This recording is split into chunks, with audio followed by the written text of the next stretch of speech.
Let me show you my countryside through these old headlights. We can take this road as far as you want to go. I'll show you how a country mile can take us all night. Feeling higher than a bull's tail up an old dirt road. I ain't gonna run or hide. We can let the fire burn wild. That's just my countryside. Hey you guys, welcome back to the channel. I am here in my kitchen, a little bit of a different view for you guys today. I wanted to go through and kind of go over some of our most favorite recipes that we use as a family, ones that I have found and they are kid approved. It's very difficult, especially when it comes to, well, when it comes to anything really, but things that include like sourdough, things that include veggies and being able to incorporate those.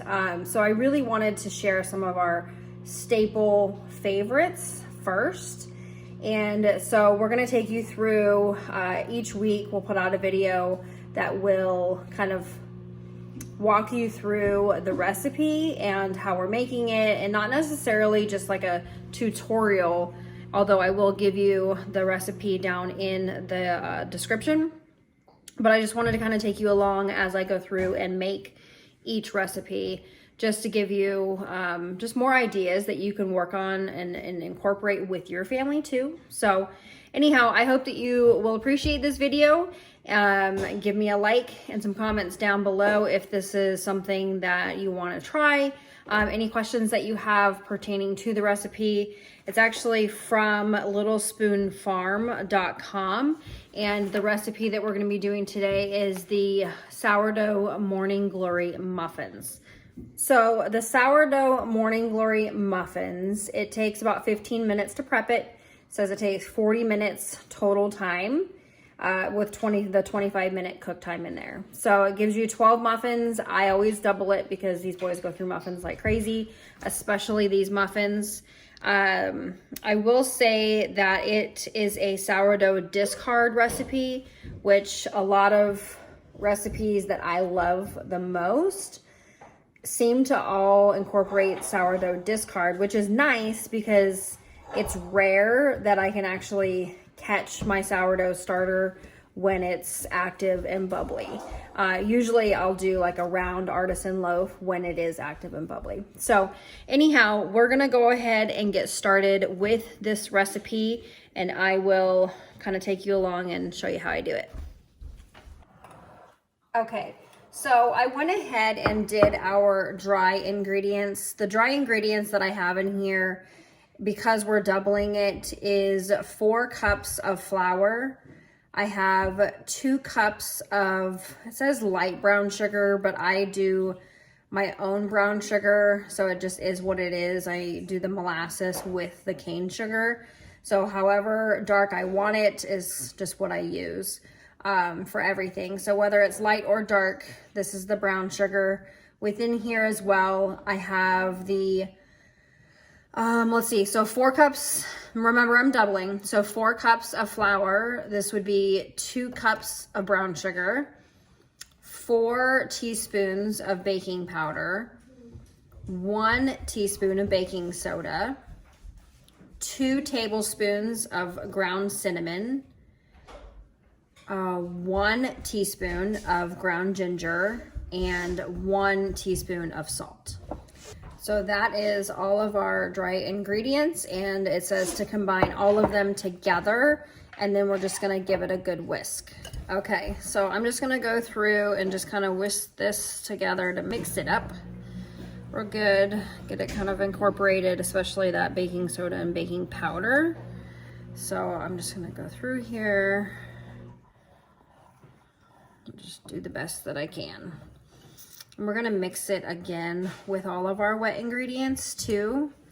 So this isn't the last time that we'll be mixing it, but we just wanna get it the best that we can. Okay. So that should be pretty good. And then we'll go through and So in our stand mixer, I'm gonna go ahead and add the whisk.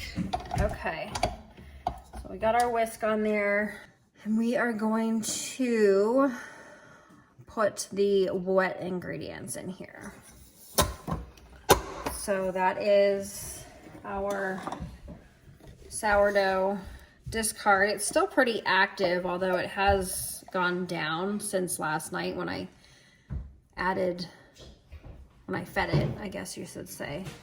So it's gone down. So the recipe calls for a half a cup. I'm gonna put 1 cup because again, I am doubling this recipe. So we'll do our full cup.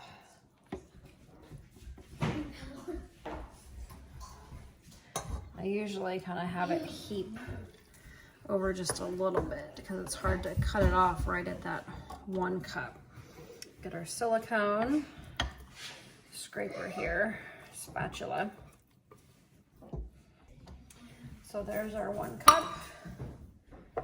Set this here, and then obviously it's gone down quite a bit.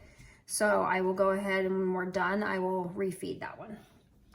I like to always keep them just fed, so then anytime I go to use it, I'll either have discard, or if I can catch it while it's active and bubbly, I'll do it then. Okay, so 1 cup of sourdough starter, discard, 8 tablespoons of butter melted. So I have the butter in here.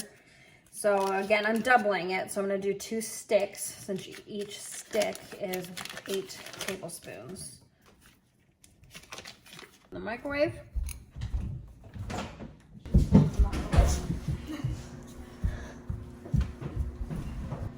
Okay, so that is melting, and then now we are going to add our eggs. It says 2 large eggs, and I have 4 because obviously we're doubling, and I'm gonna add an extra one just because these are small because we have some new layers. So that's what these are. I have eggs in the other room that are gonna be going out to customers for a subscription this week. So if you're local and you want to participate in our egg subscription, drop me a message or message me on Facebook or Instagram, and you can get on our schedule for that. So we have room for 2 more egg or 2 more dozen per week that we can service you with. So there's that. So again, I'm adding 5 instead of the 4 because we have some small little baby ones. And then with the chickens, I always just end up like crushing these, and then I put them in the compost bin. So if you get them like this, then they actually won't start cracking their own eggs open when they lay them, as long as it doesn't resemble an egg. You should have eaten it before you ate lunch. Gotta take accountability, buddy. Okay, so we got the eggs in here. Now we're going to do the sour cream. It says 3 tablespoons. I have 6 tablespoons in here because I knew we were doubling it. So I'm gonna get that into here.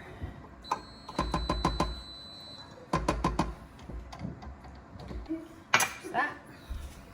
And here is our 8 tablespoons of butter.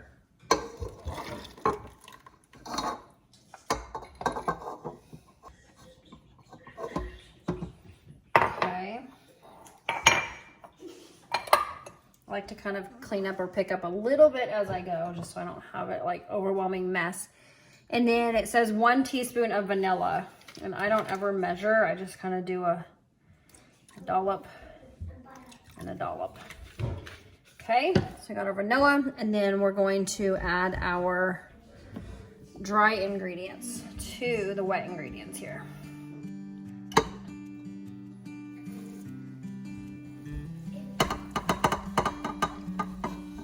Okay, I'll kind of mix that up a little bit. I don't usually do all of it at once, because if you add too much of it, then it just starts to get powdery.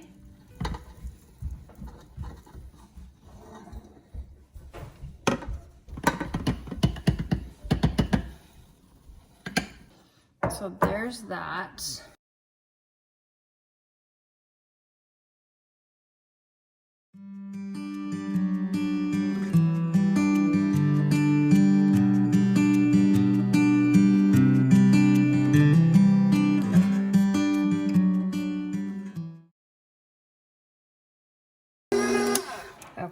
So I'm gonna go ahead and shut that off. And then I'm just peeling my apples right now to kind of prep for the next step of this. Get some of that flour mixed in.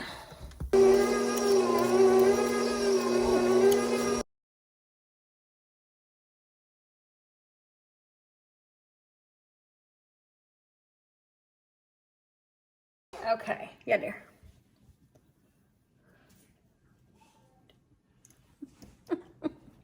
Okay. All right, so I peeled the apples, got them in there. I am going to take them and slice them, and it says that they should be diced. So this is the step where like the mix-ins go in. You can do all different kinds. So on here it says you can do a large apple, which I would do too, because again, I'm doubling.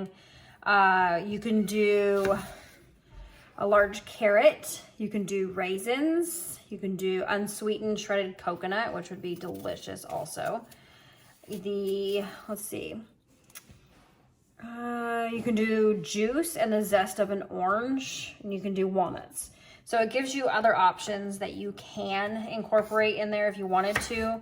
I know my family really likes the apple, don't you, G? Yeah. So they really like the apple in there. I have yet to try the other ones just because it's a way that I can sneak in some fruit, some like good for you stuff. Can I dice them up? You want to dice them up? Really small? Well, they gotta be like super small. So here, watch. I'll show you kind of what I'm looking for. You hold it like this and just put it in.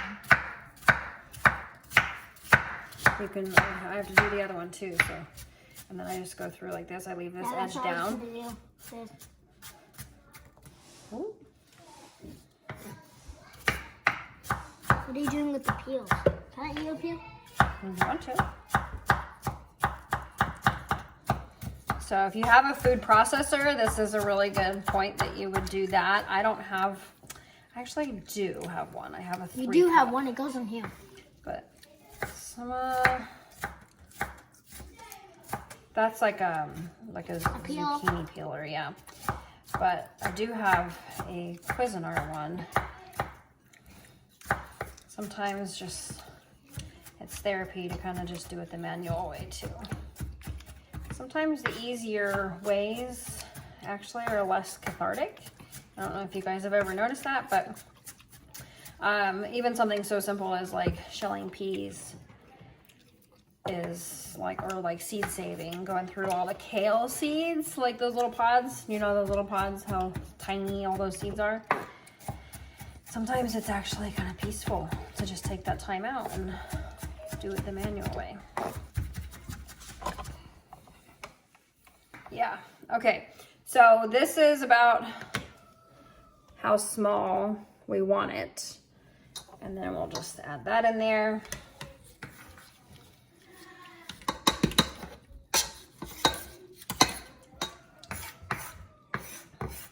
Do you think these will actually produce fruit? These seeds? Do you think these seeds will actually produce fruit? They would in the right environment. Well, what do you think? I don't know. I mean, we'd have to put it in a planter pot and then Like, can I plant this? you could see if it goes. Yeah. Can I try it? Okay, so I'm gonna go ahead and do this. He wants to take the apple seeds out to try to get one to germinate. So he's gonna do that. There's the cores over here. You can get any more apple seeds out, babe. Okay. Isn't that cool? Doesn't that cool? So I think that's one of the things that I've learned a lot through this whole homesteading farm journey is that there's so many things in this world that are all done in the name of convenience. And what we realized is that when you take the work out of it and you take some of that process that involves more work, it actually leaves you a little less satisfied in your efforts of whether it's something that you bought from the store that's already made versus doing a homemade version, say like pizza dough and making that. I mean, it could be used for a lot of different things, but sometimes even like as far as when I mentioned with like the peas, like shelling the peas yourself, like there's a process in that provides some slowness and some stillness within your life or that day or that moment or whatever, but it really has a impact on the soul. And I think that's because from what I've kind of gathered and spent time in the spirit with, is because working is biblical and working with our hands is biblical. And so when we take that out and become more idle in some of those processes, it really doesn't produce as great of fruit, I would say, versus if you actually did the work and didn't reach so much for all these simplified conveniences. Now, don't get me wrong. It's not like I'm out here milling my own flour or anything like that. So, but just within the small time that we've been doing this and really kind of going back to some of the basics, that is something that I've definitely noticed. So just a little food for thought. I remember one time my grandma said, she's like, wow, your generation just has it so easy. And I was almost offended because it didn't really feel all that easy. I was still struggling with depression, had anxiety, and I really wasn't thriving in the way that you would think that everything being so easy would provide.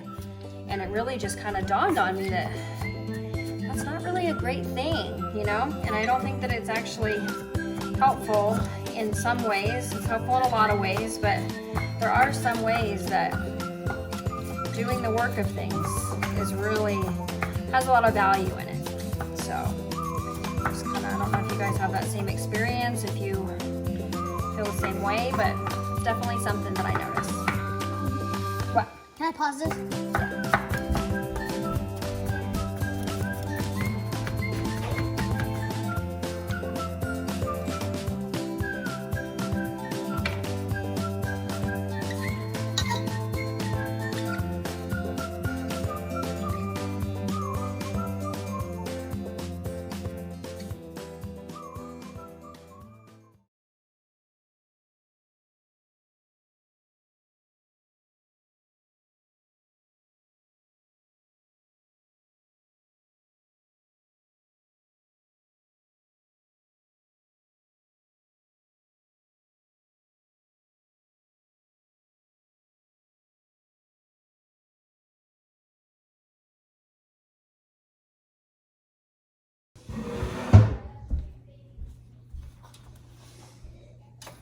Okay, so I have my batter here. I have the muffin tins that I'm gonna use. These are just the 12 standard. And then I also have this Pampered Chef brownies. So these two work great. So I'm gonna set these here. And then these baking cups, if you shop with Azure Standard, you have got to get these. It's the If You Care. They are unbleached and compostable, certified unbleached. So totally chlorine free. So literally the muffins just like come out of these so easy. They like don't even hardly stick. So I'm gonna get this lined up here. So I can put these in there too, but it's okay. I usually just go through and spray it.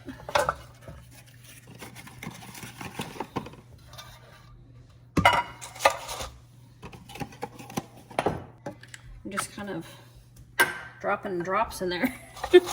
And then I'll just go through and kind of swirl it around. Okay. Got attacked by the sprayer. Oh, did you? Did you win? Yeah. Or did the sprayer win? Sprayer won. Can't win them all. Got 3 seeds. Did you? 3 seeds, 2 pots. Nice. 2 little things. Oh, there it is. Okay, so I usually just use this ice cream dispenser that has a little thing that gets it out easy. So I'll just take some of this. And usually it's about 2 dollops that you'll have enough batter for. So I did set the oven, you guys saw, to 425. It has it on that temperature for the first 5 minutes.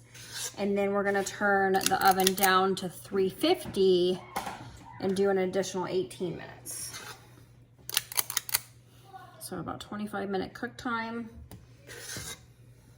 2 different temperatures. Okay, can you tell us not to stove these? If they try to, while you're out here. Okay, we're gonna have to move those to the greenhouse or to the high tunnel. Can I get a little green, then I can move them? Sure. Now they're alive. Yeah. Okay. Did you water them? Yeah, I watered them. Okay. I got the surface wet. Okay. What you can do actually is, so they're not on the counter there, Yeah. and they have light that's close to them, you can move them to the laundry room. Oh yeah. Wait, I can actually put them under that thing that you have. Mm-hmm, the grow lights. You're growing some big things. There is, huh?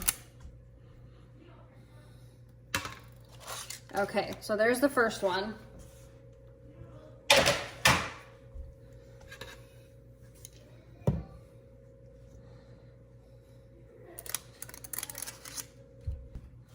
Why do they call it grow light?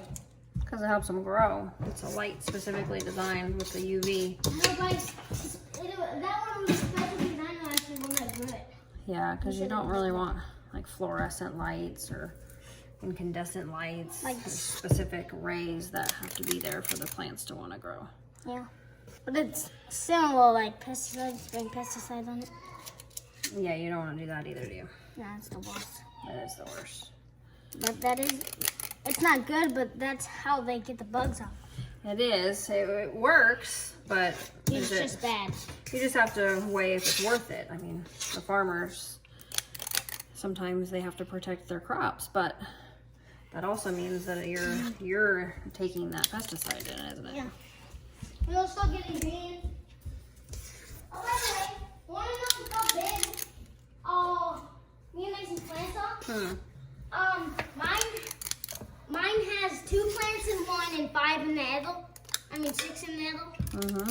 And Mason has 1 because he only planted 1 seed. Oh, really? I planted about 5 in each thing.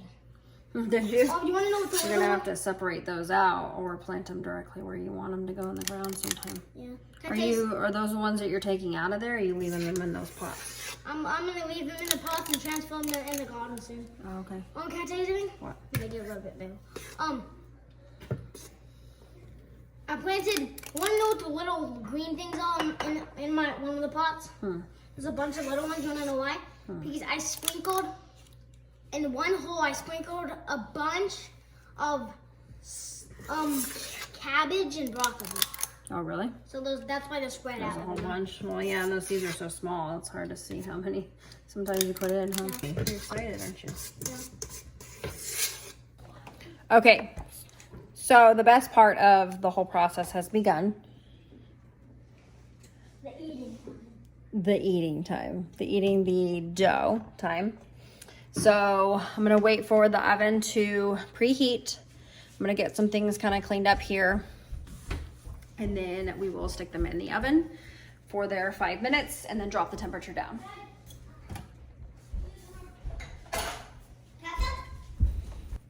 Okay, you can skip to it. No.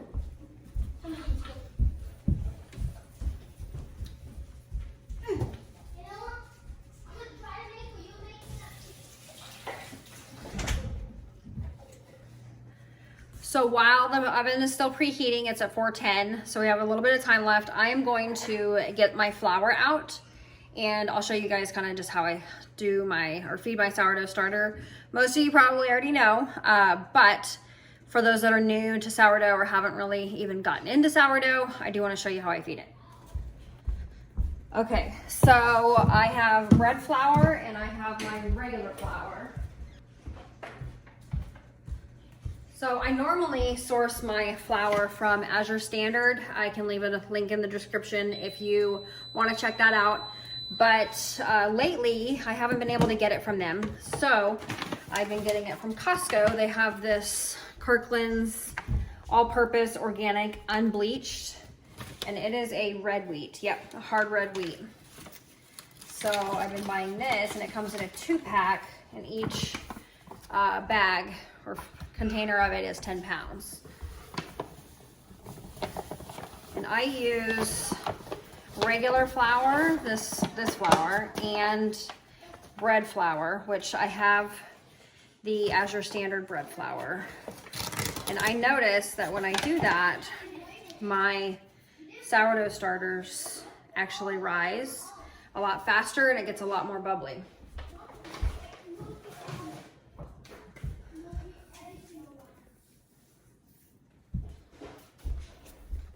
So got this one, and again, it's pretty low down there. So what I do is I take, let's see what measurement this is. This is a 1/4 cup measuring cup here. And I do 1/4 cup of the bread flour and a 1/4 cup of the regular all-purpose flour. Now, if I have plans for this, I will do 2 1/4 cups, so a 1/2 cup of bread flour and a 1/2 cup of the all-purpose flour. Because I don't really have plans for it for today, I'm only gonna do a 1/2 or a 1/4 and a 1/4, but then I also have this one. So I'll probably leave this one and just end up feeding this in the morning. I actually might even do some sourdough discard sandwich bread with this one later. We'll see how energetic I feel later, but so we'll do that. And then I just put some water in here. I'm at the point now where I can just kind of eyeball it. I know how much water I want in here, and I'm looking for the pancake consistency. You can just do whatever amount that you're doing of the flour. You can do that same amount or a little bit less of the water. So just to give you kind of a general idea. Okay, so and then I take my wooden spoon here, and then I'm just gonna kind of go through. You can see here, you can see the water, it's not quite incorporated. And then I'm just gonna go through and mix this up.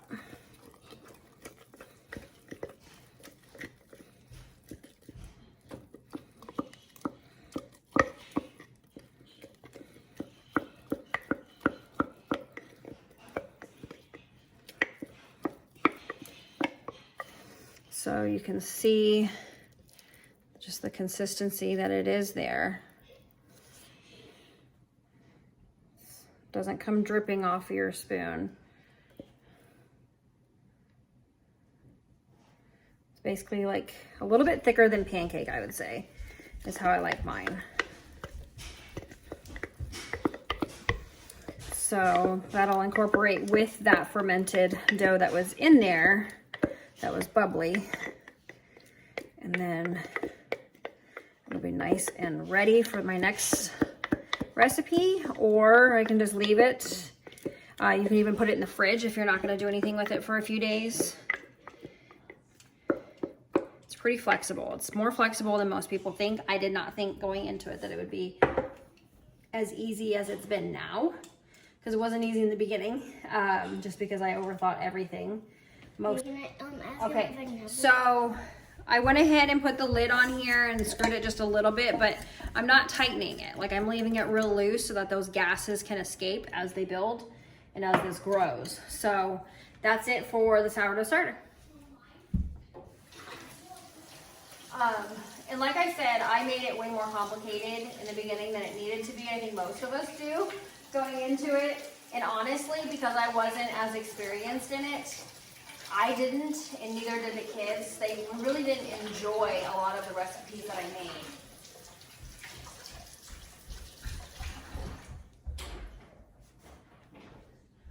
But now that I have had some experience doing more sourdough recipes and kind of working with the sourdough, I've gotten a lot better with it, and we really enjoy most things that I make with it.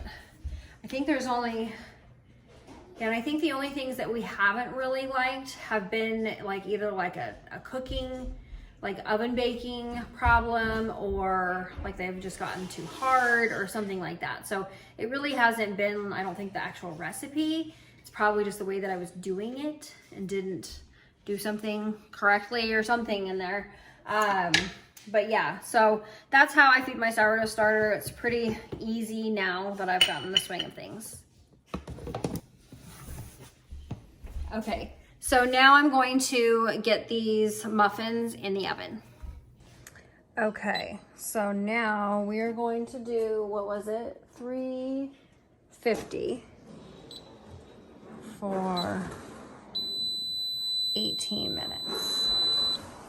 Here we go. Okay, you guys, so the timer went off. We're gonna go ahead and take these out. Don't forget your mitts. Woo! Those look good. Oh my.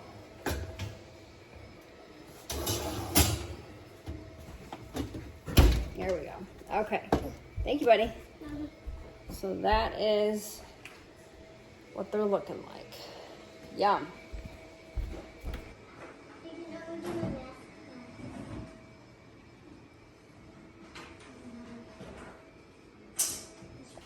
Okay, so typically what I do with my muffins is I add the streusel topping before I put them in the oven.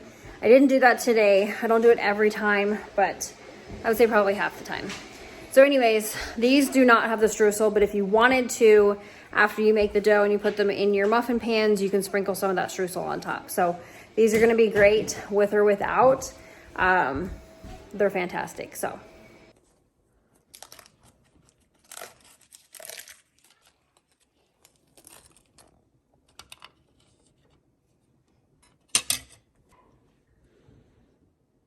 Is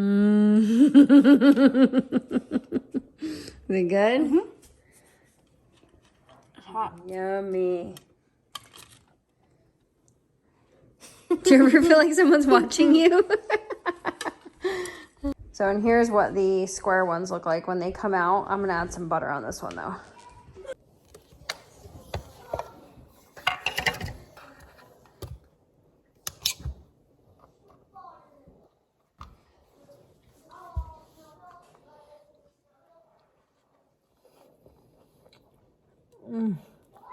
So good.